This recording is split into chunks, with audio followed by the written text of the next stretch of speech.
শীতকালে এইরকম পুলি পিঠে খেতে দুর্দান্ত লাগে। রাঙা আলু দিয়ে করব এই সব কটা পুলি পিঠেই। আমি এখানে ফ্রাইং প্যানে একটু জল দিলাম, তারপর গুড় দিচ্ছি, আর এখানে গুড়টাকে একটু মেল্ট হতে দেব। আর গুড়টা মেল্ট হয়ে এইরকম যখন দেখবেন অনেকটা বাবল হচ্ছে, সেই সময় দেবো ডেসিকেটেড কোকোনাট। আপনি কিন্তু এখানে নর্মাল এমনি নারকোলও কিন্তু একটু বেটে নিয়ে দিতে পারেন। এটা এতটা মিহি হয়, এটাকে একটু পাক দিয়ে নেব ভালো করে নাড়াচাড়া করে, আর ঠান্ডা করে নিয়েছি। এবার এটা না পুরো সন্দেশের মতন খেতে লাগে। এখানে আমি রাঙালুগুলোকে ম্যাশ করে নিলাম, আর নেবার পর এখানে 1 কাপ সুজি মেশাচ্ছি।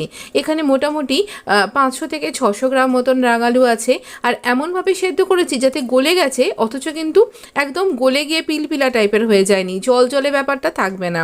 এখানে সুজি মিশিয়ে নিয়েছি, অতিরিক্ত সুজিও কিন্তু মেশানো যাবে না।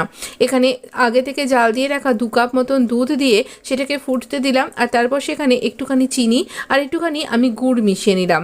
তারপর ফুটন্ত দুধের মধ্যে ওই পুলিগুলো যেভাবে গড়লাম দেখলেন, সেই পুলিগুলোকে দিয়ে দেব। আমাদের দুধ পুলি কিন্তু রেডি হয়ে গেছে। এবার একটু তেল দিয়ে ভাজছি, আপনি ঘি দিয়ে ভাজতে পারেন। ওই রকমই পুলিগুলোকে একটু তেলে ভেজে নেব।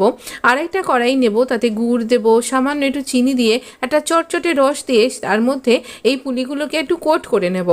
আপনি সব রকম উপায় কিন্তু খেতে পারেন। এই যে গুড় কোটেড, এটা খেতে দুর্দান্ত লাগে। ওপরটা মিষ্টি আর ভেতরটা একটুখানি ক্রাঞ্চি থাকবে, আর অপূর্ব লাগবে না, ভেতরে পুরো রসটা শোক করবে না। তো এরপর আমি একটু তিল আর একটু নারকোল ছড়িয়েছিলাম। আপনি কিভাবে এটা তৈরি করেন আমায় জানাবেন কিন্তু।